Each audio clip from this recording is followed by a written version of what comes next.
બગુનો birthday છે તો અને વારું કરવાનો ટાઈમ થઈ ગયો છે. ગુડ મોર્નિંગ, જય માતાજી, જય ગિરનારી. મારા નવા વ્લોગમાં ફરીથી તમારા બધાનું સ્વાગત છે અને હું છું વર્ષા તમારી સાથે. તો અત્યારે વાગી ગયા છે સવારના 10 અને આજે જો બગુનો બર્થડે છે તો હાલો આપણે બગુને હે ને બર્થડે સેલિબ્રેશન કરી દે એટલે બર્થડે વિશ કરી દઈ. હેલો ગાઈસ, બગુનો બર્થડે છે. Happy birthday Bagudi. Thank you.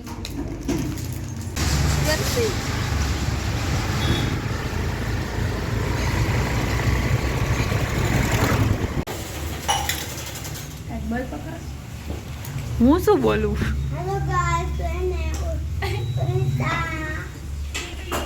Gift દેવા આવી છે બગુને અને બગુ ગિફ્ટ ખોલે છે.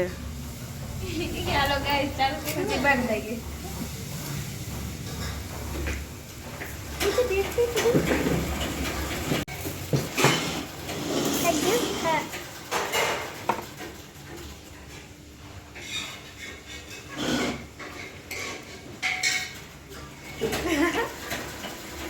Thank you. હેલો ગાઈઝ, વાગી ગયા છે 8 અને જો મમ્મી હવે હે ને ચણાનું શાક બનાવવા માંડ્યા છે. નાખો ને ટમેટા, તેલ બરી જશે.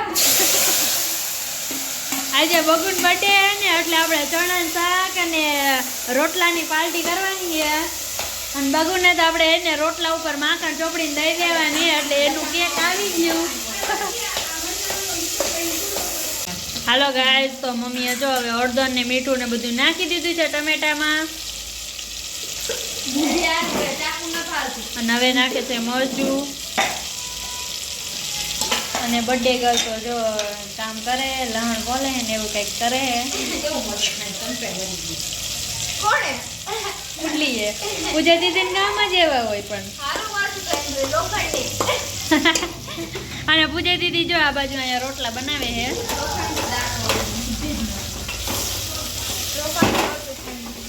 જો પૂજા દીદી રોટલા ભમરો ન પડે ને તો સારું છે ને જેને ભમરો પડે ને ભમરાડા કહેવાય. તે કાલ બનાવ્યો તેને એમાં બમરો પડ્યો મતલબ એનો મતલબ શું થાય છે? કાંઈ મેં નતો શું થાય છે કે ઉભી રહે. વર્ષા એટલે હું નથી બોલતી. હું ના ઓલા એને શેડવું બરોબર તો ફેરવું એને તો બમરો પાડી દીધો તો કોણ ના. મતલબ કોણ કહેવાય? ઈ બનાવ્યો તો તે જ તે ને ગળ્યો તો તે જ તે ને. હાંડજી લઈ લે ઉપર આયા દીસે એ મેલડીમાં આલિયા શું બનાવવાનું? બોલો.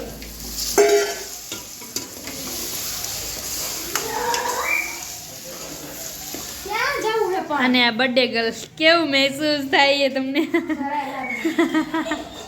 ગાયમ ગાલાણ બોલવા માંડ. અને કાલ સવારે તમારે બહાર જવાનું છે તો એને આપણે કાલના વ્લોગમાં ખબર પડી છે કે અમે કાલ બાજુ જવાના છે. પૂરી વર્ષે એક લીંબુ લઈ લે. લીંબુ બધાય જાવ કે ન જાવ? લીંબુ લીંબુ. તારો તો નહીં જ છે. તારો કા? પૂજા દીદીને અમારા ઘરે મૂકીને જવાના નથી લઈ જવાના. કોઈને લઈ જાવ? હાલે. લઈ જાવ. કાંઈ જરૂર નથી. હાલો ગાઈસ, તો આમાં લીંબુ નાખી દીધું છે. નકો તો હું બીજી તો એલી ચાકુ લાગી જશે ચપલે ને. પૂજા દીદીને રોટલો જોઈ લ્યો કાંઈક આવો છે. કીધું હાલો ગાઈસ, તો જો હવે આમાં નાખે છે ગોરું એટલે શાક બહુ જ સરસ મજાનું બને. લઈ લે ગોરું. હાલો ગાઈસ, હવે જો હલાવી નાખ્યું છે અને હવે આ સરસ મજાનું આપણે શાક બની જાય ને પછી આપણે બધા વારું કરવા બેસી જઈશું. તો હાલો બધા કન્ટિન્યુ વ્લોગમાં બન્યા રહેજો. હાલો ગાઈસ, વાગી ગયા છે 9:30 અને વારું કરવાનો ટાઈમ થઈ ગયો છે. અને જો ચણાનું શાક છે ને રોટલો ને મમ્મીએ રવો બનાવ્યો છે અને પાપડ અને જો બધા વારું કરવા બેસી ગયા છીએ. તો હાલો આવી જાવ બધા વારું કરવા.